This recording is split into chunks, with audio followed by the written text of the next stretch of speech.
ॐ त्वमेव माता च पिता त्वमेव बन्धुश्च सखा त्वमेव विद्या द्रविणं त्वमेव सर्वं मम देवदेव। श्रीदक्षिणामूर्तिसुदेशिकेन्द्रं द्वैपायनं सूत्रकृतं मुनीन्द्रं श्रीशङ्करं भाष्यकृतं यतीन्द्रं मद्देशिकञ्चापि नमामि विद्यै। ओम नमो ब्रह्मादिभ्यो ब्रह्मविद्या संप्रदायकर्तृभ्यो वंशऋषिभ्यो महद्भ्यो नमो गुरुभ्यः। सर्वोपप्लवरहित प्रज्ञानगणः प्रत्यगर्तो ब्रह्मैवाहमस्मि। ओम पार्थाय प्रतिबोधितां भगवता नारायणेन स्वयं व्यासेन ग्रथितां पुराणमुनिना मध्ये महाभारतम् अद्वैतामृतवर्षिणीं भगवतीम् अष्टादशाध्यायिनीम् अम्ब त्वामनुसन्दधामि भगवद्गीते भवद्वेषिणीं। नमोऽस्तु ते व्यासविशालबुद्धे पुल्लारविन्दायतपत्रनेत्र येन त्वया भारततैलपूर्णः प्रज्वालितो ज्ञानमयः प्रदीपः प्रपन्नपारिजाताय स्तोत्रवेत्रैकपाणये ज्ञानमुद्राय कृष्णाय गीतामृतदुहे नमः। सर्वोपनिषदो गावो दोग्धा गोपालनन्दनः पार्थो वत्स सुधीर्भोक्ता दुग्धं गीतामृतं महत्। वसुदेवसुतं देवं कंसचाणूरमर्दनं देवकी परमानन्दं कृष्णं वन्दे जगद्गुरुं। भीष्मद्रोण तथा जयद्रथजला गान्धारनीलोत्पला शल्यग्राहवती कृपेण वहनी कर्णेन वेलाकुला। अश्वत्थामविकर्णघोरमकरा दुर्योधनावर्तिनी सोत्तीर्णः खलु पाण्डवैरणनदी कैवर्तकः केशवः। पाराशर्यवचः सरोजममलं गीतार्थघण्टोत्कटं नानाख्यानककेसरं हरिकथा सम्बोधनाबोधितं। लोके सज्जनषट्पदैरहरः पेपीयमानं मुदा भूयाद्भारतपङ्कजं कलिमल प्रध्वंसिन श्रेयसे। मूकं करोति वाचालं पङ्गुं लङ्घयते गिरिं यत्कृपातमहं वन्दे परमानन्दमाधवं। यं ब्रह्मा वरुणेन्द्ररुद्रमरुतः स्तुन्वन्ति दिव्यैस्तवैः वेदैः साङ्गपदक्रमोपनिषदैः गायन्ति यं सामगाः। ध्यानावस्थिततद्गतेन मनसा पश्यन्ति यं योगिनः यस्यान्तं न विदुःसुरासुरगणाः देवाय तस्मै नमः। ओम कृष्णाय परमात्मने नमः। Pranams everyone. We are looking into the values that Bhagavan has given in the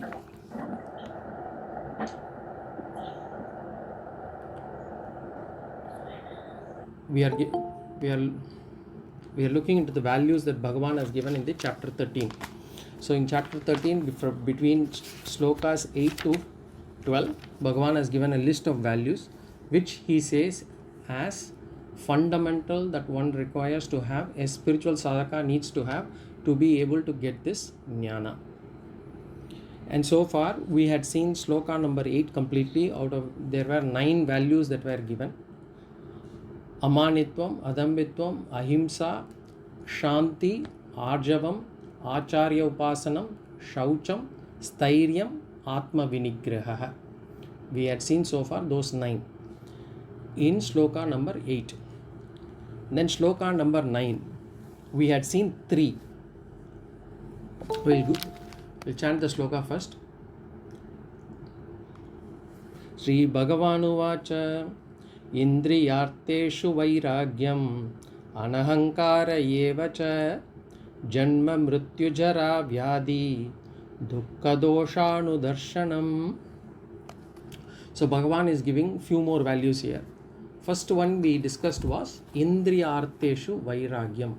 We talked about vairagyam as dispassion, and we saw vairagyam Vairagyam is basically the ability to say, not get addicted to pleasure or enjoyment. So we have to understand this carefully. It is not about running away from enjoyment, but not getting addicted to it. It is not about having an aversion towards all these things, but it is to be able to manage, not to get enslaved by those pleasurable or enjoyable things.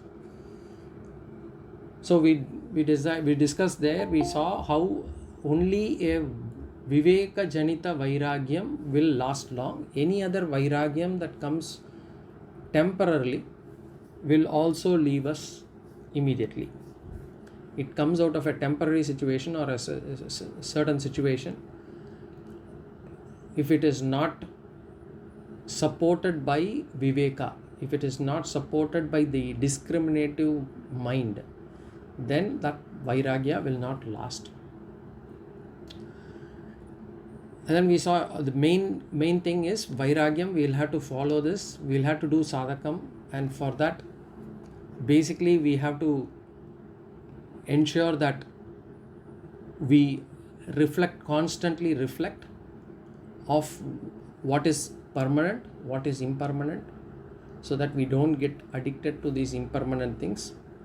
And also, we slowly do some tapas. By doing some tapas, we are able to get out of this addiction. Third thing is, of course, following dharma, not getting avaricious, not consuming anything avariciously. So that is Vairagyam. Then we saw Anahankara. Anahankara, we saw that there were two meanings. Basically, one meaning is not having the pride, not having that garva, or being with humility. But here it is also the second meaning which is given prominence. The second meaning is Anahankara, means not having this feeling that I am the body, and reducing the abhimana on that body. And we saw how to do that. Again, the Vairagya comes to the help. Vairagya on whatever we experience, especially the comfort that we give to the body, we have to have Vairagya on that. And then we saw also tapas, slowly be able to reduce the ahankara that we have on our body. Then the third one within this sloka that we discussed last week was Janma Mrityu Jara Vyadi Dukkha Dosha Anudarshana. Basically, seeing the faults in this life, whatever we go through as life. We have birth, then we grow old, and once we grow old, or even these days, even earlier, we get disease. The body gets diseases, the body gets problems, issues, the body has issues. Then finally it ends in death. So seeing the fault of this particular cycle, Anudarshana, he says, repeatedly seeing this, again and again, seeing this again and again. And why do we need to do that? To come out of the delusion, that I am going to be always there. I am Sashvata. I am going to be always there. That delusion we will have to come out of. And that the delusion that only the pleasure is going to give me happiness. So for that, we will have to have this Dukkha Dosha Anudarshanam. Everything, right from birth, old age, disease, death, everything is mixed with dukkham. Everything is mixed with sorrow. So we need to come out of that. So that is the third one. So we had seen this so far. With that, the 9th shloka is done. Now we go to the 10th shloka. Asaktirana bishvangaha putradara grihadishu nityam cha samachittatvam ishtanishtopapatishu. Asaktirana bishvangaha पुत्रदारगृहादिषु नित्यं च समचित्तत्वम् इष्टानिष्टोपपत्तिषु. So this is the value number 10. Value number 13. Bhagavan is given 9 plus 3, 12 is over. Now 13th value. Asaktihi. Asaktihi. Asaktihi. It comes out of the Asaktihi comes out of or there is a term called mamata. Mamata means not that motherliness. Mamata means they belong to me. There is a feeling that we have on a lot of things in this world, that we feel they belong to me, as in I am the owner, I own them, they belong to me. So that gives rise to what is known as Saktihi. Saktihi means attachment. That attachment comes out of the feeling that they belong to me, I own them. So Asaktihi means coming out of that attachment, or basically to have a detached attitude. And this detached attitude, it is not easy to have it. It is not easy to have complete detachment on everything in this world, on everyone in this world. It is not easy at all. So if we are thinking that by listening to one class we are going to have this, from tomorrow we are going to be detached, that is not how it works. It comes very slow. The detachment process is a slow process, and it can even take some lives. But whatever steps we have to take, we have to ensure that we follow the sadhana. We should slowly release this attachment, and this attachment comes out of this they belong to me, I am the owner kind of feeling, which is basically that possessiveness that we have. The possessiveness that we have to slowly reduce. And this is it's an attitude we have developed, or we have created. We have this possessiveness on certain things. We don't have possessiveness on certain other things. I'll give you an example. For example, suppose somebody gives us a car for us they are actually going overseas, or they are leaving the car with us, and they say you maintain it for a few months and then use it, and then when we come after 6 months we will collect the car. So you maintain the car, you keep the car. If you want to drive, you drive. You don't take, you just keep it. Then suppose on the 5th month, suppose there is the owner sends you a letter and says, look, or a mail, and he says, look, you keep the car, it's for you, it doesn't matter, I'm not going to come back, it doesn't matter, you don't need to pay, you can keep the car. For that matter, car or anything for that matter.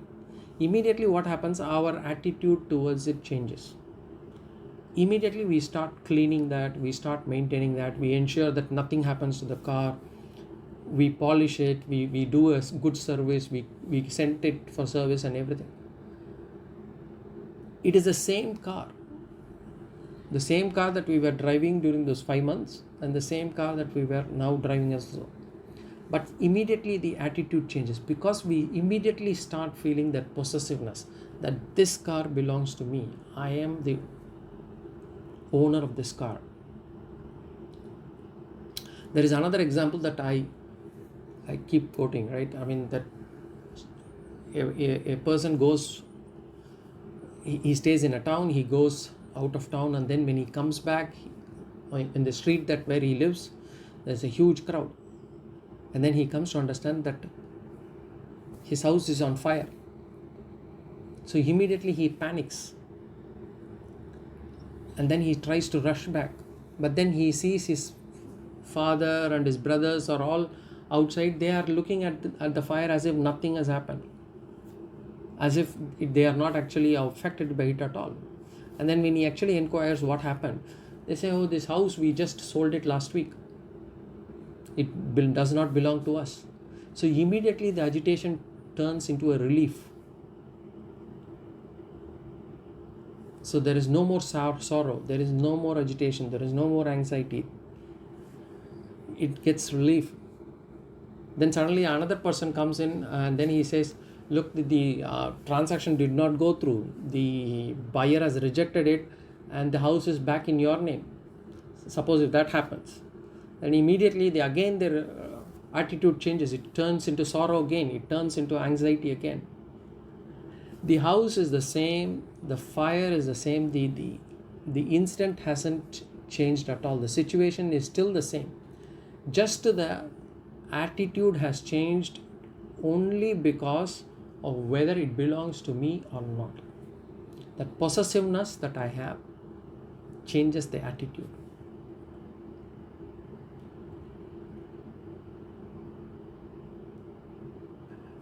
And this is what happened in Bhagavad Gita also. Arjuna basically says, I am not ready to kill the people from the Kaurava side because I have a feeling that they are mine.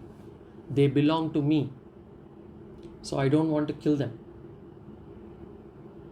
So our attitude immediately changes whenever the feeling of mine is involved. It is the same case when we have kids. When our kids make mistake, we will try to justify all kids make mistake. But when a neighbor's kid makes a mistake, we'll say the neighbor's kids are like that. They are very bad. And we try to justify if the feeling of me or mine is involved, immediately we try to justify things.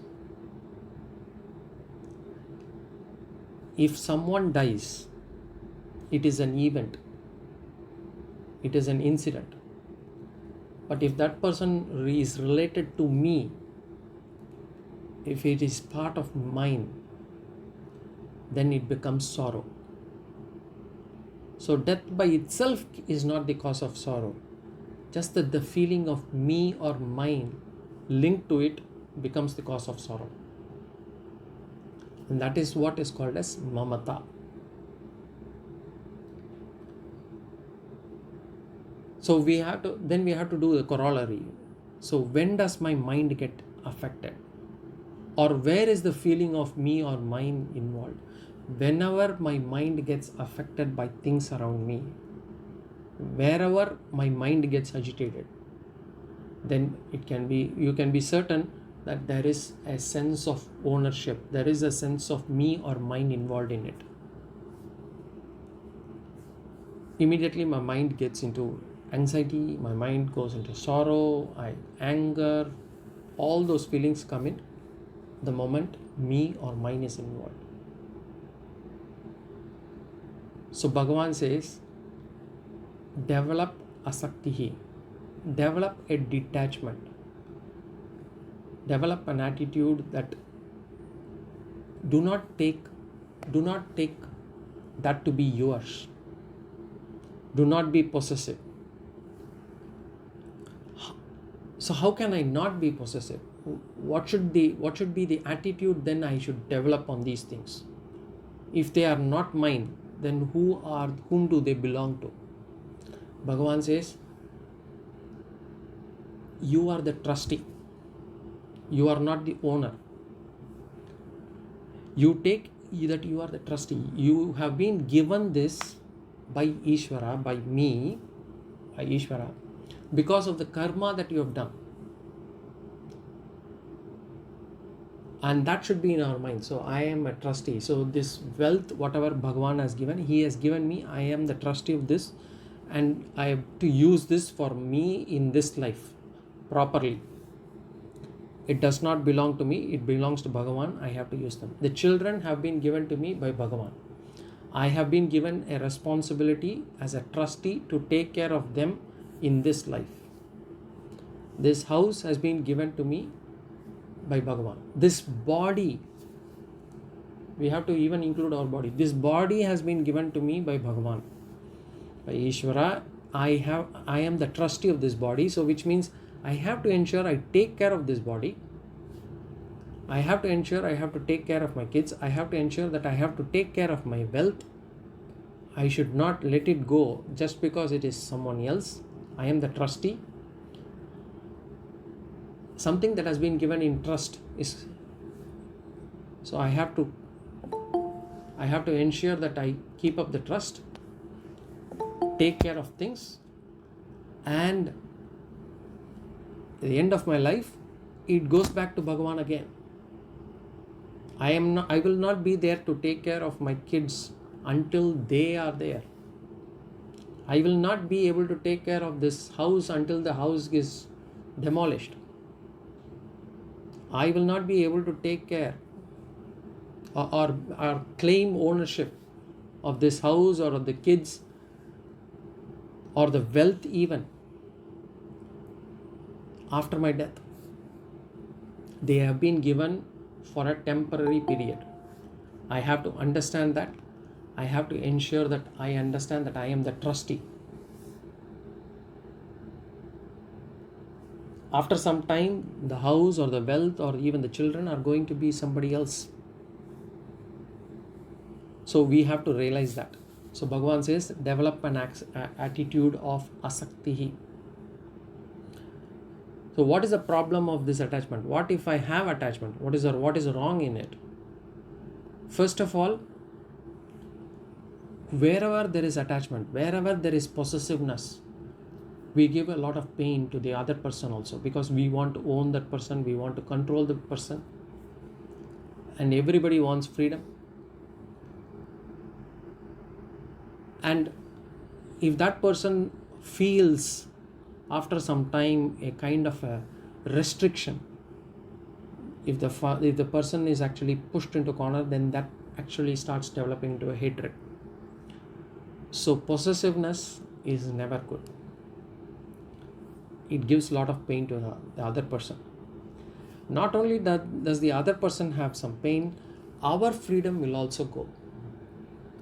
Because without our knowledge, our mind will be preoccupied with the object of possession. Whatever is we are so addicted to, or we are so possessive about, or we are so attached to, and that attachment could be either attachment as in deep attachment or even hatred, the raga or dvesha, anything it could be. The mind gets preoccupied, and when the mind gets preoccupied, our freedom will also go. We are only as free as we let the other person to be. So our freedom will also go. The third problem that we will face, we will not follow dharma on the person on whom we are possessive about. We will, suppose we are very possessive, or we are so attached to somebody. If it is our kid, if the kid makes a mistake, for any other person, we will claim that person, we should follow by the rules. That person should be punished for any fault of theirs. But the moment we come to know that it is our own, then we will claim leniency, we will ask for leniency, we will say it is a mistake, everybody does mistake. We will not be following dharma. And that is what happened in Bhagavad Gita here, when Arjuna also, the moment he knew that he had to fight Bhishma and Drona, he started having this feeling of attachment, and he wanted to not fight the war. He didn't want to actually follow dharma. So we will not be following arjavam. Arjavam is what? The straightforwardness. We will lose that. Finally, wherever there is possessiveness, there will be stress. There will always be stress. Whomever we are attached to. We don't know what they are doing now. We don't know how they are talking, with whom they are talking, whether they are safe, whether they are not safe. Any kind of relation where there is possessiveness, there will be stress.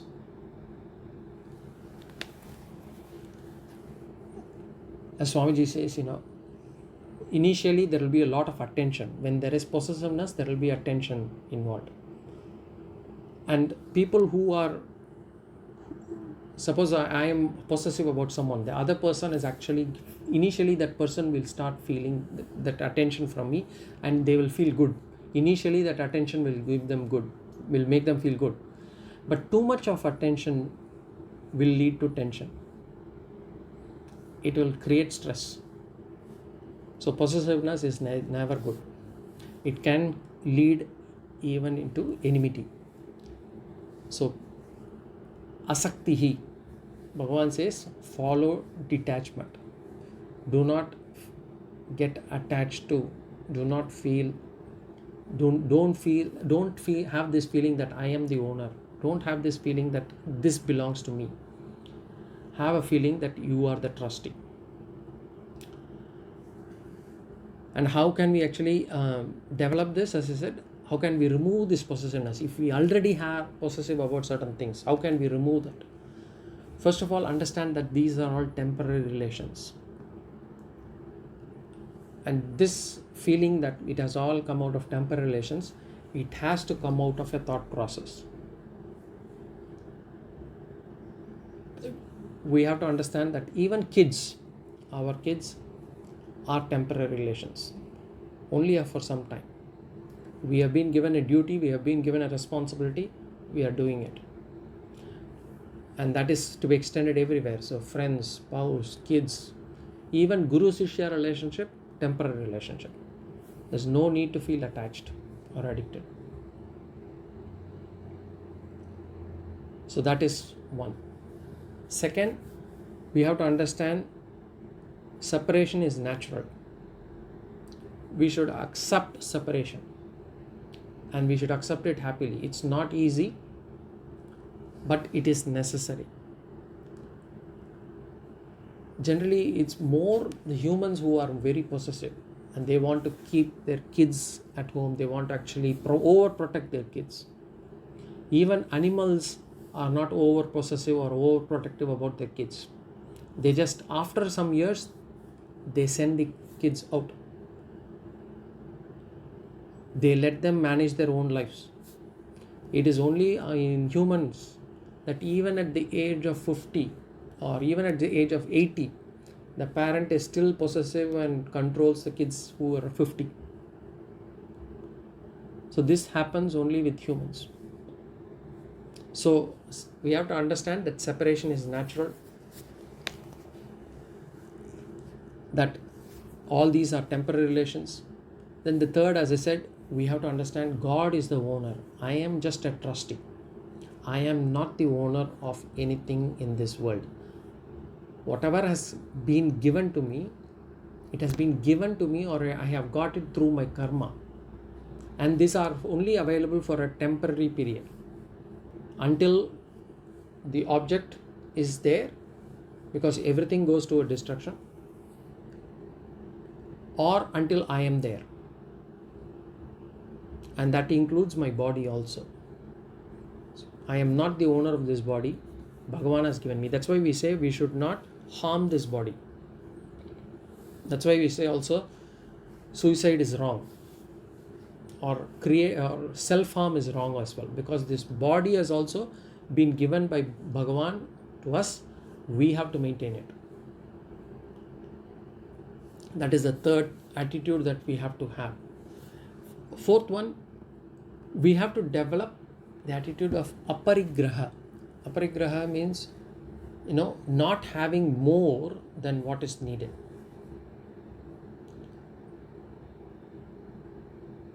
It is one of these yama and niyamas of Patanjali's Ashtanga Yoga. Aparigraha means not having more than what is needed. Have simple needs. Do not keep extending our needs. The more we think we need in our life, the more attachment and addiction and possessiveness that we are going to build. In fact, there shouldn't be a need for anything. We are, whatever is given, whatever is there, we have to be happy with. Some people have this attitude, even after many years, they will call somebody and say, do you still remember me? I am so and so, calling an old friend, trying to create new relationships. it is not needed. We need not create any new relations. We can be happy with whatever we have. In fact, Shastra says, who is a rich man? When Shastras is asked to define who is rich, a rich man is who is able to live with minimum needs. If your needs are minimum, you are already rich. If your needs are more than what you earn or if your needs are more than what you have, then you are poor man. So Shastra says one who has got minimum needs is a rich man. Have this feeling. Some people say that if I don't have this feeling that this belongs to me, this is mine, I will have no security. My security is in the wealth that I have, in the possession that I have, in the house that I have. My kids are my security. There is this feeling as well, which Shastras would clearly explain. We would have explained in the introduction to Vedanta also, in the first few chapters itself, when we discussed about the shortcomings of Artha Kama. We had discussed about DAB, Dukkha Mishra Tattvam, Atriptikaratvam, Bandhakratvam. So we think that these are going to give me the security, the house, the wealth, the kids and all those things. Shastra says that is not true. They can never give you security. If they can give you security, let us reflect ourselves, reflect on what we had maybe 20 years ago and what we thought would give us security 20 years ago. I'm sure most of us would have had that in the last 10 years ago. But we still don't feel secure about the future. Because insecurity is inbuilt. We are never secure about things. Bhagavan or Ishvara is the only security. We have to understand that.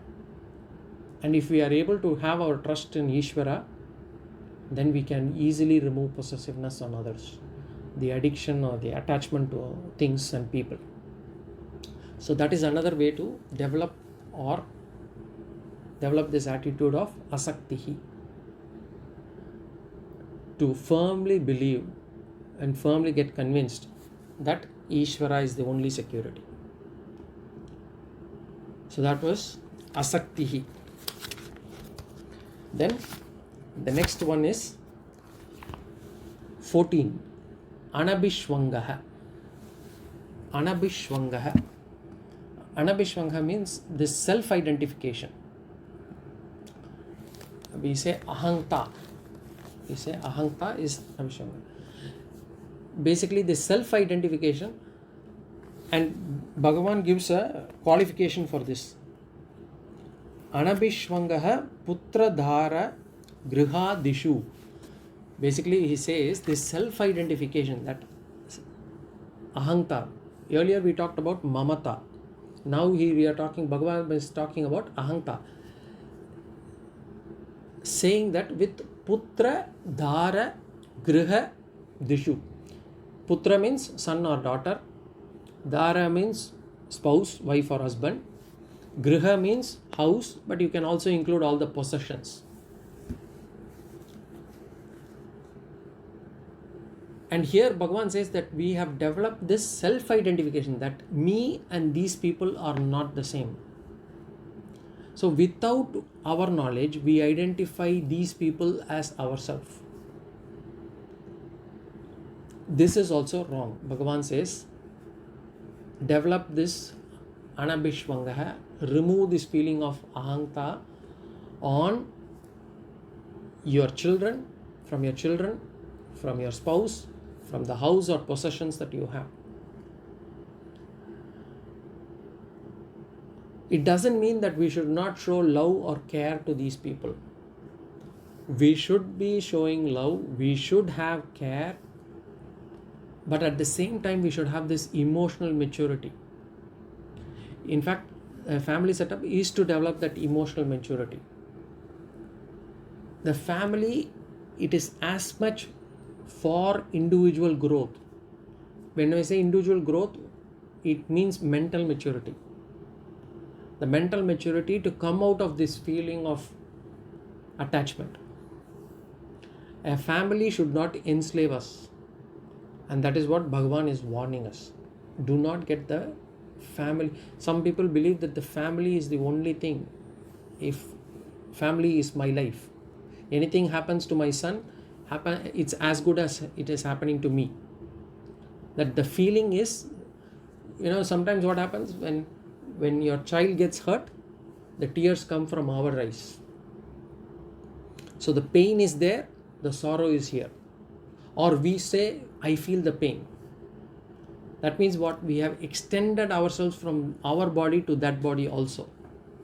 And Bhagavan is warning us, do not have that.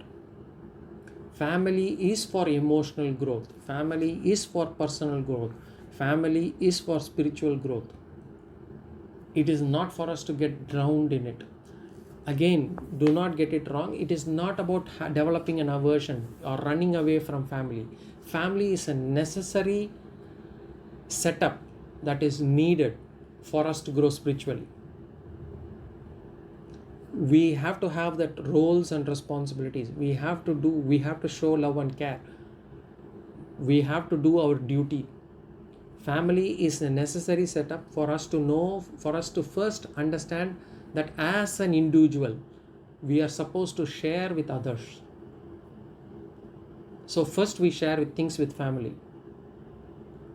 Then we slowly extend that sharing. We go from the family, we start sharing with the society also. So a family is a necessary setup for us to learn things about like sharing and others. But it is not about getting drowned in it. So when the attachment reaches at a zenith, at its height, we will see the family members as ourselves. We extend the I from not just our body but into their bodies as well. So whatever sorrow they befall, we feel that sorrow. It becomes our sorrow. If the kid is actually struggling, then we feel it. If he is in pain, then I feel it. What happens by that? We lose our freedom. And that is not correct. Shastra says, remove the identification from your body. Don't consider even your body as yourself. But what we are doing, instead of not considering our body as ourselves, we are going to the other side. We are saying not only my body, but that body also is me. So we have to remove this identification. And what happens if we identify too much with anyone? First and foremost, we will not be able to accept death. Acceptance of death is a very important attitude that one needs to develop. Because otherwise death is an incident or as a situation or a happening can make a lot of people go depressed, and that is not correct. That is not the way, because death is inevitable anyway. Nobody can escape that.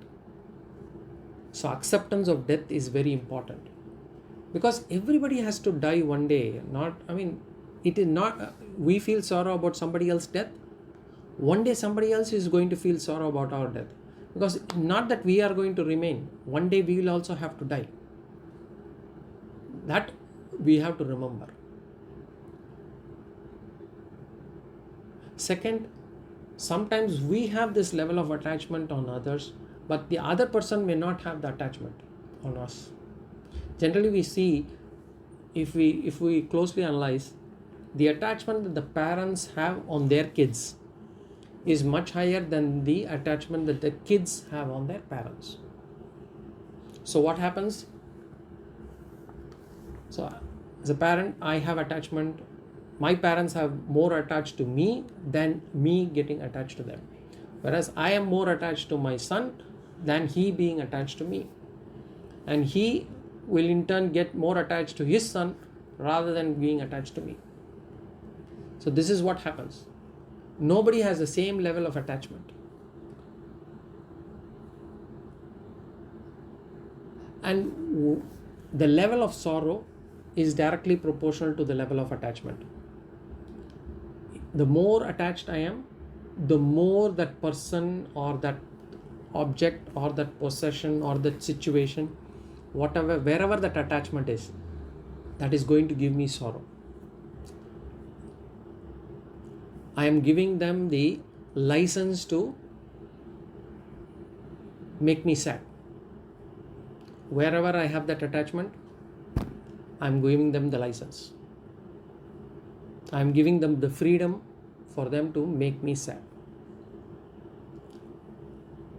And what happened? The third problem is we will lose objectivity. Wherever there is attachment, we will lose objectivity. We will not be in our proper self. That's why you've seen many places where some of the doctors would not operate upon their own family members. They would ask somebody else to do it because they know that they will lose their objectivity when doing it. That attachment will make us lose objectivity. Fourth point, we give stress to others. Same thing, just like mamata. So wherever there is attachment, we stress them. Being balanced is difficult, as in having a neutral stance. It is easy for us because the mind is so used to either like something or dislike something, either get attached to something or develop hatred to something. And that is been evident, and today a lot of kids also, they say, I hate this, I hate that, I love it. So it's only we always talk in binary. Either I hate it or I like it. And Shastra says, do not even use the word hate. You can always say, I do not like it. But hate should never be an attitude. Hatred as an attitude should never come into us.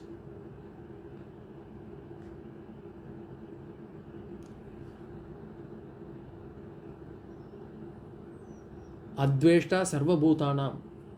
Bhagavan says, as one of the first value for a jnani is adveshta. No hatred on anything. Sarva bhutanam. On any object, any living being. So we should try not to use this word hate or develop this attitude called hate. You can always say, I don't like that much. That is fine. So we always talk about binary. Either I love it or I hate it. So Bhagavan says what we should be doing is basically have a develop of equanimity. Develop a neutral position. Wherever possible, develop a neutral position. Do not have over attachment. Do not have strong hatred. They say familiarity breeds contempt. Familiarity can breed contempt, or familiarity can breed attachment also. So we have to develop that. Of course, again, these values, Bhagavan is saying it's not easy. Whatever Bhagavan is saying, Ishvara is asking us to do a lot of things, difficult things, but it has to be done, and it has to be done over a period of time. It is not something that we can develop overnight. We will have to write it down. We will have to list out where are the things or who are the people with whom I have attachment, or for that matter, deep hatred. Both are the same. And how can I actually reduce them so that I am able to be balanced? So question is, how can we be balanced? What do I need to reflect? What do I need to think back again and again to make sure that I can remain balanced? One way is, first of all, understand all relations that we see or we are exposed to are all based out of karma. Only karma brings people together. We are not meeting anybody in this life out of a chance. There is nothing called a chance, coincidence, luck in our Shastras. Everything comes out of karma. They are all based out of punya or papa. People come together, and until that karma gets exhausted, they stay together and then leave. This is the fact, this is the truth.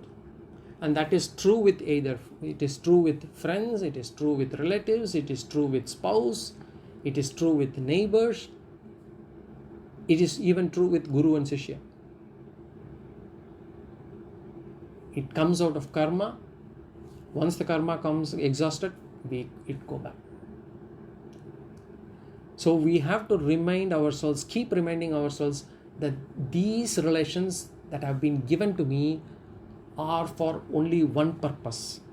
The primary purpose is for spiritual maturity. Not for me to get some pleasure out of this relationship, not for me to get some enjoyment out of this relationship. I am attached to this person because that attachment, I think, will bring me happiness. Not that I want to be attached, but I feel that I will be happy if I am attached to that person. That is the reason why we are getting attached. So remove this feeling. Understand that every relationship is out of karma. Brothers, sisters, spouse, neighbors, friends, even office. Everything comes out of karma. Second thing, this feeling of I am the owner, or for example, I am in that body as well. It is as good as me. That feeling, to remove that feeling, first of all, understand we don't create life. We are just instruments. Our body is an instrument through which we create life. We don't know how to put prana shakti within that body. We don't know how to actually develop that body. We don't know how even the child grows in the womb. We have not designed it. We have not developed it. We are just instruments. Understand that we are not creators.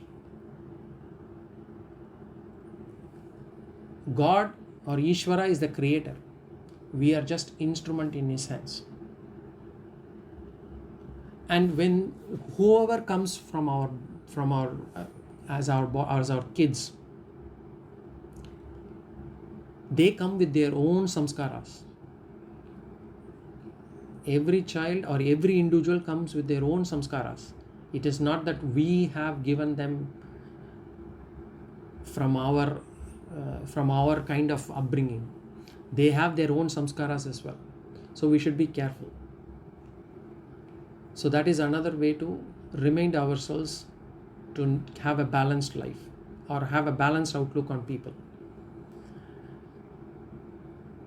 The third way is give people some space and be away from them for some time. Whenever we think that we are getting very attached to some person, give them the space. Stay away so that we can balance our life. Otherwise, too much of attachment will lead us into trouble, sorrow. See, as kids, when the kids are dependent on the parents are happy. That is okay. But as they grow older, the kids should start deciding on their own. The parents should not be unhappy that my kids are not actually listening to me. They should let the kids have their own space, make them take decisions. So this is the common mistake that we make. So we think that we are still the parent and we have a right on their decisions, even at the age of 80 when the kid is 50. So that should go away. So this is the next one.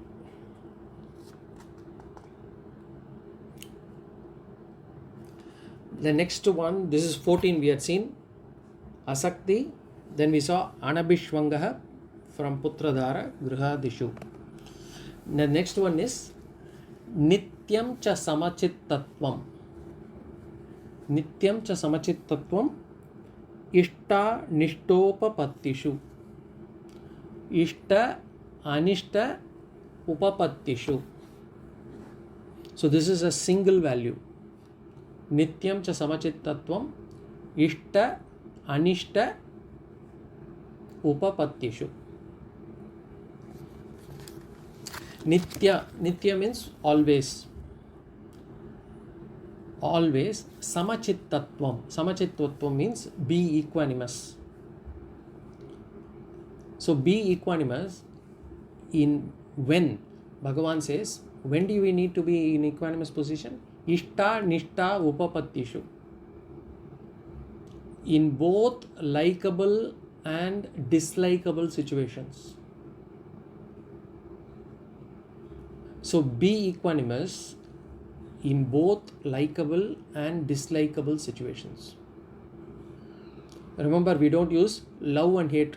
We say likable and dislikable. Hate is an extreme word. So when we say Ishta, we have certain things that we like, and at all levels, body, mind and intellect. And Bhagavan says, be equanimous in all three levels, at the body level, at the mind level, as well as the intellect level. So what is likable and dislikable situations? Mostly the pair of opposites. For example, at the body level, Shita Ushna, you can say hot or cold. The weather is very hot or the weather is cold. Sometimes in hot weather we like to be in cold situation under the AC, and in cold places we would like to be under the heater or around the heater. So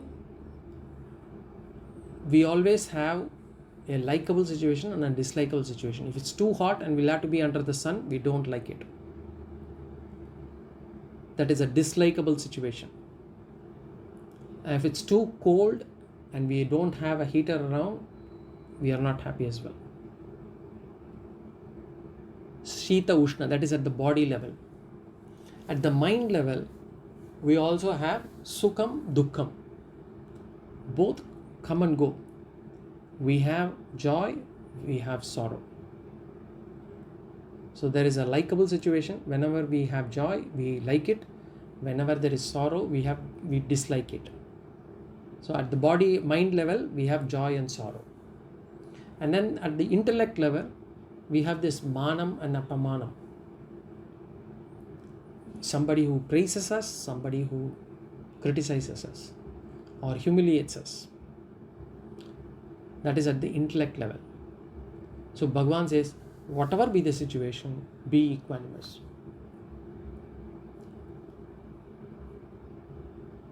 Somebody smiles at us, somebody is indifferent to us, we immediately frown, we immediately have an anger, we get angry. Do not have that. It's okay. If somebody smiles, smiles. If they don't smile, they are indifferent, it's okay. So do not have this feeling that, because do not have this feeling that, this is not likable and therefore I have to be happy. This is a dislikable situation and therefore I need to be sorrow. We have this feeling that if it is a dislikable situation, it is given that I have to be in sorrow. That is not true. Many people believe that. It is not needed, because first of all we have to understand, as humans, or rather our Shastra says, human birth is possible only if our papa and punya is almost equal in this prarabdha. It's only almost equal, you get a human birth. So which means papa is going to give us all these dislikable situations. Punya is always going to give us likable situations. So which means as a human, whoever we may be, the richest man in the world to the poorest fellow in this planet, will always have likable situations and dislikable situations. There is not a single person who is going to have only dislikable situations throughout their life, or there is not going to be a single person who is going to have only likable situations in their life. It is not possible. We cannot escape from this, both papa karma as well as punya karma.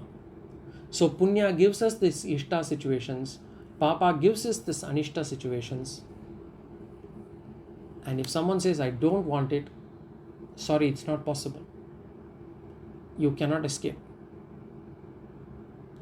And all these relations will also come up for us to spend our karmas, for us to exhaust our karmas. These relationships have come. We have to understand that. So karmas, whatever punya or papa karma we have done, that decide the external situation that we get. So there is no point in actually getting affected by it. Getting affected by it. So there is, Bhagavan calls us that as situations which are inevitable. If they are inevitable, then you can't, you just accept it. But Ishvara cannot help.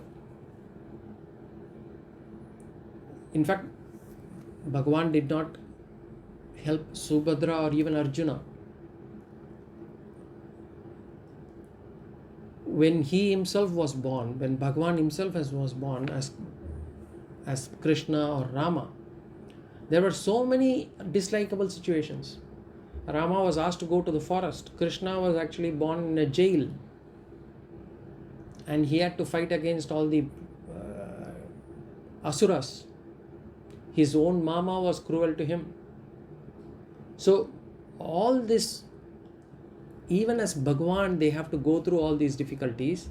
So whom are we? We have to understand that all these dislikable situations are part of the contract, the human contract that we have made. So we have to just accept it. And when we say accept it, Bhagavan says, accept it without resistance. Accept it without murmuring. So that's why he says, Nityam cha samachittatvam. Be equanimous. And what happens if I don't have this samachittatvam? We will see in the next class. Any questions? Comments? Sorry, is there any chat? Okay. There is nothing here. So we will see again in the next class. Om Purnamada Purnamidam Purnat Purnamudachyate Purnasya Purnamadaya Purnameva Vashishyate. Om Shanti Shanti Shanti. Swasti Prajabhyah Paripalayantam Nyayena Margena Mahi Mahishaha. Gobrahmanebhyo Shubhamastu Nityam Loka Samasta Sukhino Bhavantu. Hari Om Shri Guru. Hari Om.